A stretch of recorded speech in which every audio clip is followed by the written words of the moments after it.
tunawistra. Shinsei Hong Kong ada untuk mengobati berbagai macam penyakit kronis Anda.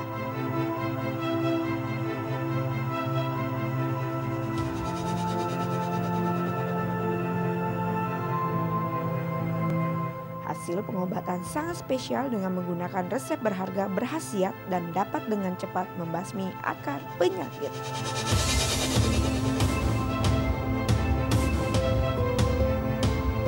Mengapa memilih berobat ke Shinsei Hong Kong? Cepat, tepat, profesional, dan terjamin.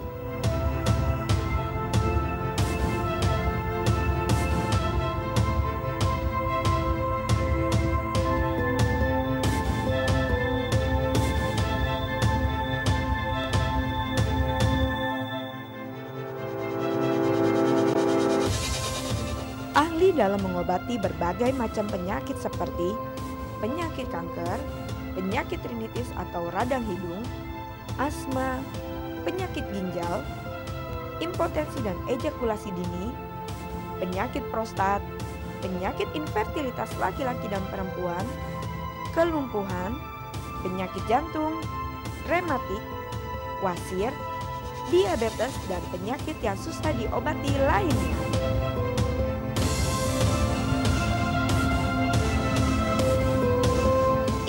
Semakin dini Anda berobat, maka semakin besar peluangnya. Kesehatan Anda adalah prioritas kami.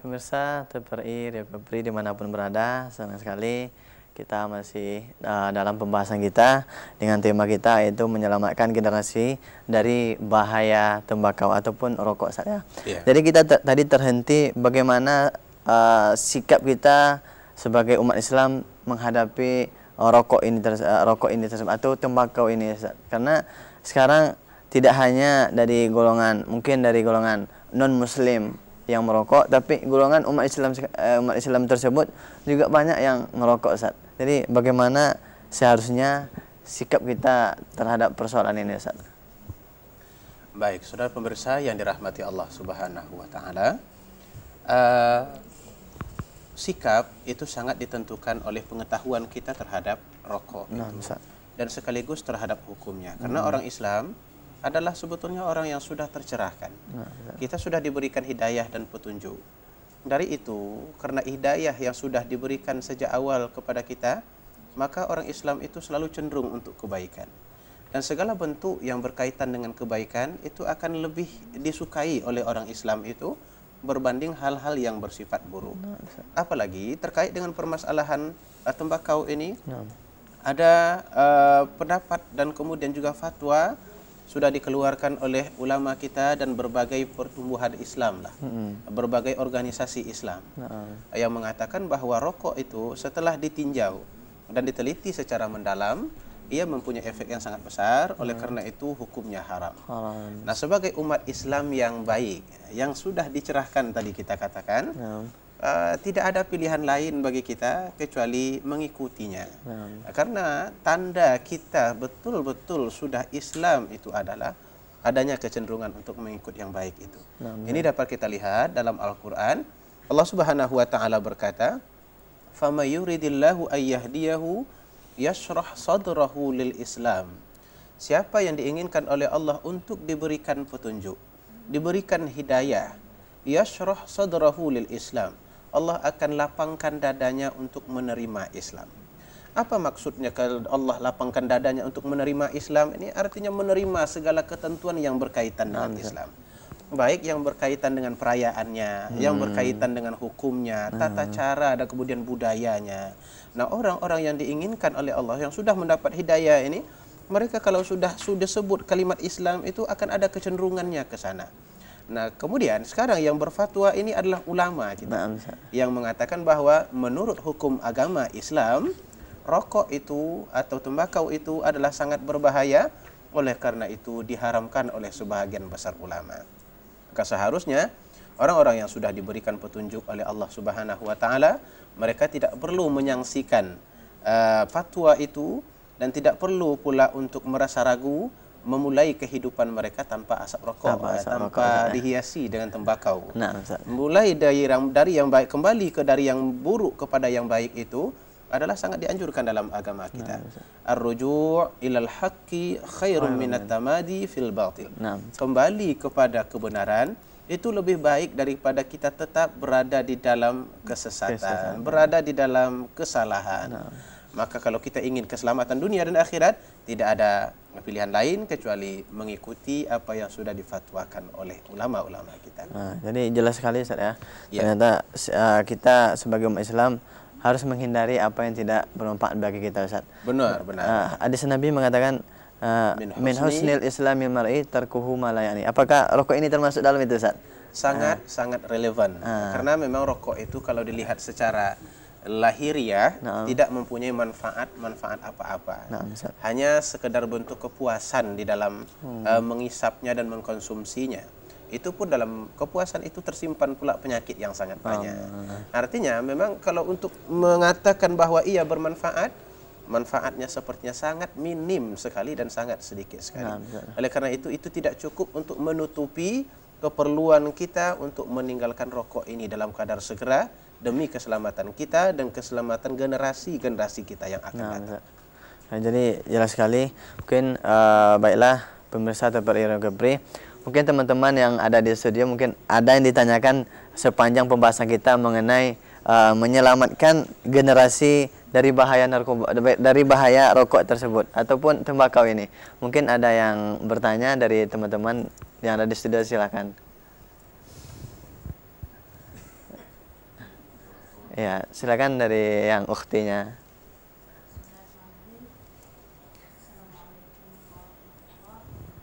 Waalaikumsalam warahmatullahi wabarakatuh. Tertarik dengan tema kita pada sore hari ini. Yang ingin saya tanyakan, Ustaz, sebenarnya hal yang paling mendasar oleh seseorang, remaja, anak-anak ataupun orang dewasa itu mengenal rokok itu sendiri apa, Ustaz? Karena kalau tidak kenal tentunya tidak akan digunakan. Hal yang paling mendasar buat seseorang itu untuk mengenal sendiri seperti apa. Kemudian ketika kenal tentunya ada kecenderungan untuk menggunakan. Ya, kemudian kita sebagai kaum remaja itu, Ustaz, langkah yang paling efektif ketika kita di sekitar kita ada teman kita misalnya yang menggunakan rokok itu sendiri seperti apa? Karena sekarang ini sepertinya sulit sekali menggunakan dengan lisan, saya dengan lisan mungkin tersinggung atau seperti apa. Kemudian tentunya remaja ini tidak akan lepas dari peran orang tua itu sendiri. Nah, ini seperti apa kira-kira, Ustaz, kaitannya mungkin dengan pendidikan ataupun ya peran orang tua lah, tentunya sangat diharapkan, sangat menentukan masa depan remaja itu sendiri, sehingga mereka kenal yang namanya ya seperti tadi, kenal dengan rokok. Mungkin seperti contoh ya, kita tidak akan bisa menjalani sunnah Rasulullah kalau kita sendiri tidak kenal sosok Rasulullah itu seperti apa. Ya, terima kasih, Ustaz. Assalamualaikum warahmatullahi wabarakatuh. Waalaikumsalam warahmatullahi wabarakatuh. Jadi jelas sekali, Ustaz ya, apa yang ukhti kita tanyakan tadi, mungkin bisa langsung Ustaz tanggapi tentang apa yang ditanyakan ukhti kita tadi, Ustaz. Ya. Terima kasih kita ucapkan. Masa remaja memang di situ orang menyebutkan bahwa masa pencarian jati diri. Mereka dalam keadaan gamang kemana arah kehidupan dan siapa diri mereka sebenarnya. Nah, dalam keadaan seperti ini seluruh pemaparan, seluruh yang digambarkan di mata mereka akan mudah sekali masuk ke dalam jiwa mereka. Dan yang paling mereka gemarkan adalah hal-hal yang berkaitan dengan keperkasaan, kekuatan dan lain sebagainya. Oleh karena itu di masa remaja itu kita suka dengan film yang menggambarkan kekuasaan, laga dan lain sebagainya. Nah, ini ada kaitannya dengan tampilan-tampilan sekitar kita yang senantiasa memperlihatkan dan mendorong mereka untuk menggunakannya. Kita contohkanlah kreteknya lelaki sejati. Atau lelaki pemberani itu harus merokok. Kemudian kalau mau berpetualang dari satu tempat ke tempat yang lain mesti ada rokok. Jarum merah, macam-macam lah. Saya tidak begitu hafal seluruh yang berkaitan dengan iklan ini. Jadi ini sebenarnya ini sangat berpengaruh bukan hanya kepada perokok. Perokok itu sudah mulai. Mereka tidak akan beralih lagi kepada rokok yang lain kalau sudah mengisap satu jenis tembakau. Tetapi anak-anak yang belum ini mereka akan lihat apa yang paling menonjol ketika itu. Maka itulah yang akan mereka ikut nanti untuk dijadikan sebagai panduan, untuk dijadikan sebagai figur.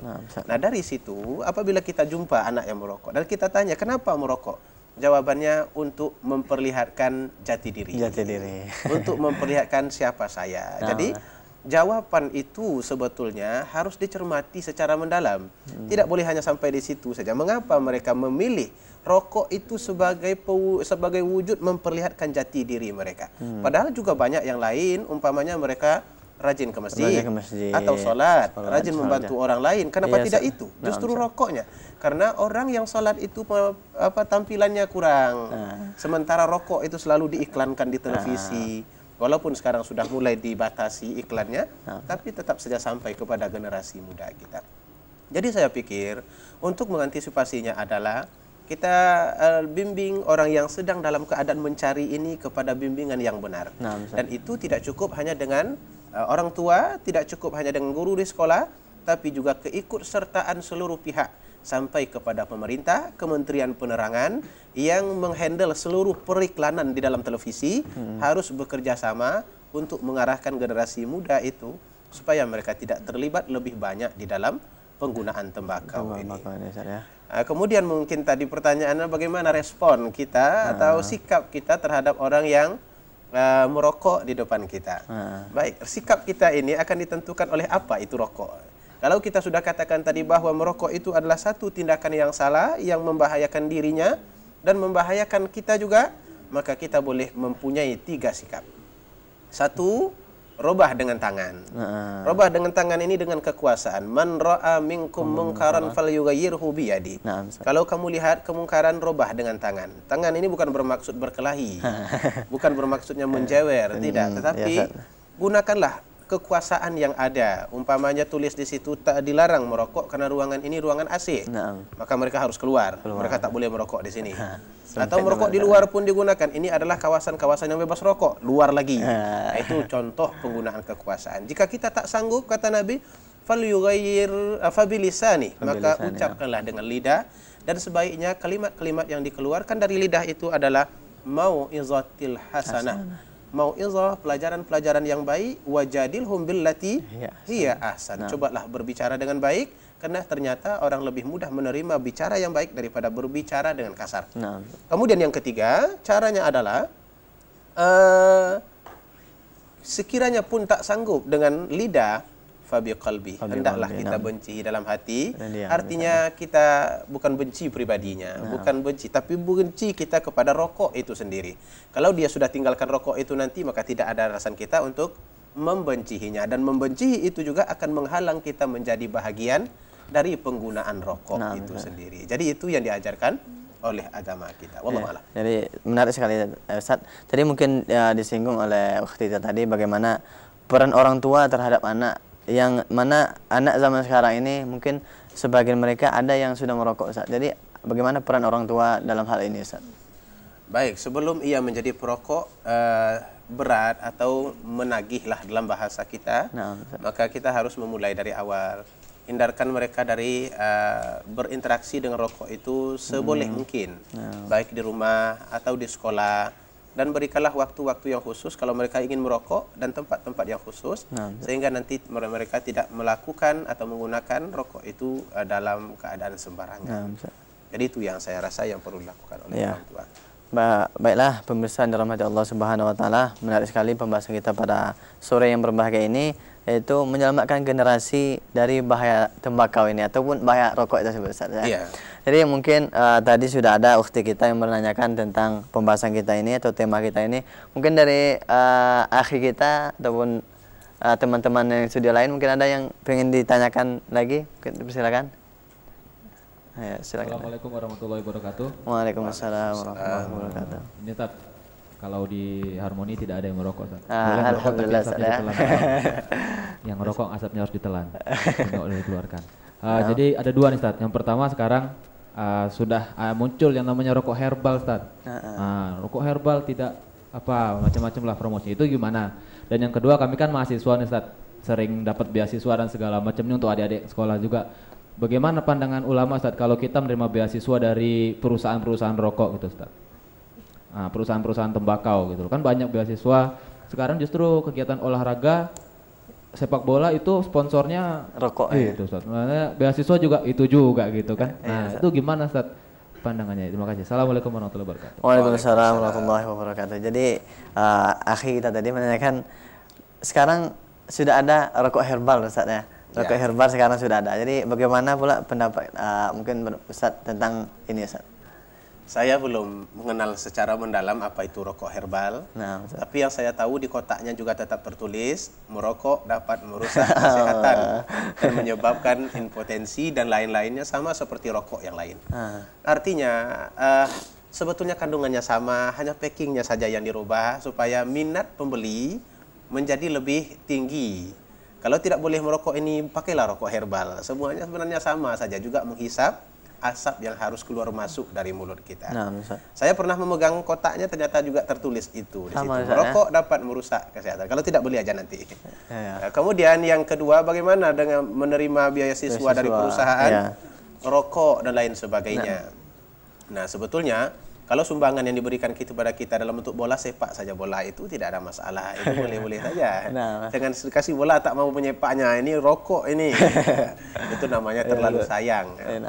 Tapi apabila kita melakukan kerjasama di dalam membangun, mensosialisasikan, meluaskannya lagi, membeli, menjual dan lain sebagainya dalam satu pekerjaan yang dilarang, maka itu artinya kita bekerja sama untuk menyemarakkan lagi tindakan yang dilarang itu. Ini dilarang di dalam agama kita sebab Allah Ta'ala berkata, ta'awanu 'alal birri wat taqwa wa la ta'awanu 'alal ismi wal 'udwan. Jangan kamu tolong menolonglah kamu dalam hal kebaikan dan ketakwaan, jangan tolong menolong dalam dosa dan kemudian permusuhan. Jadi mungkin terakhir, Ustaz, tentang tema kita ini. Untuk kesimpulannya kita berikan kepada pemirsa, Ustaz, apa kesimpulan dari harapan Ustaz ataupun untuk kedepannya bagaimana kita sebagai umat Islam tentang rokok ini tersebut sebagai kesimpulan, Ustaz. Silakan. Baik, saudara pemirsa yang dirahmati Allah Subhanahu Wa Taala, seperti sepanjang penjelasan kita tadi dapat kita ambil satu pengertian bahwa menyelamatkan generasi kita merupakan perkara yang sudah sangat mendesak dan sangat penting sekarang. Dan alhamdulillah kita memiliki orang-orang yang sangat peka dan sangat peduli terhadap bahaya tembakau ini. Begitu juga hukum-hukum yang sudah dikeluarkan baik berdasarkan agama ataupun hukum-hukum konvensional. Oleh karena itu, sebagai seorang warga negara yang baik dan kemudian muslim yang baik, tidak ada cara bagi kita kecuali mengikuti seluruh fatwa yang diberikan kepada kita. Karena jika sudah diharamkan lalu kita masih mengerjakannya, berarti kita melakukan sesuatu yang haram. Walaupun efeknya hanya untuk diri sendiri, tapi itu pun disebut dengan kezaliman. Allah Subhanahu Wa Taala mengatakan, "Wa man adzlamu mimman dzukira bi ayati rabbih tsumma a'rada anha." Tidak ada lagi orang yang lebih zalim daripada orang yang sudah disebutkan ayat-ayat Allah, sudah disebutkan kepada mereka hukum Allah, lalu mereka tidak mau juga mengikut. Nah, itulah kezaliman yang paling besar. Wallahu alam. Sampai di situ, insyaallah. Terima kasih kepada Ustaz. Pemirsa TVRI Riau Kepri dimanapun Anda berada, mungkin sampai di sini dulu acara kita pada kesempatan yang berbahagia ini. Kita ucapkan terima kasih banyak kepada Ustaz kita, Ustaz Mas Riyadi LCMA, dan juga pada teman-teman yang ada di studio dari grup Nasyid Harmoni di Pekanbaru, dan juga teman-teman dari Qori'ah dan Sari Tilawat tadi. Mungkin jelas bagi kita bersama bahwa apabila mudarat itu lebih besar daripada manfaatnya, alangkah lebih baiknya kita tinggalkan, Ustaz ya, sesuatu tersebut, Ustaz ya. Jadi mungkin dari kami cukup sekian. Terima kasih kepada pemirsa yang telah ikut berpartisipasi dalam acara kita ini, dan kami minta maaf atas segala kekurangan mewakili seluruh kerabat kerja TPRI Riau Kepri. Saya Muhammad Abrar mengucapkan terima kasih. Wabillahi taufiq wal hidayah. Wassalamualaikum warahmatullahi wabarakatuh. Wassalam. Yo, don't forget. 1, 2, 3.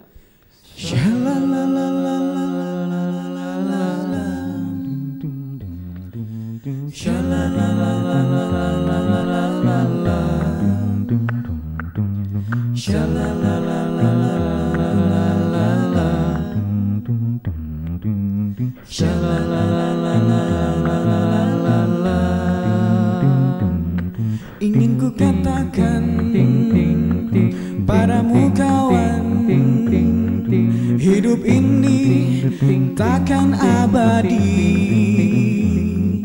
Ingin ku ingatkan padamu kawan, Allah kan minta pertanggungjawaban.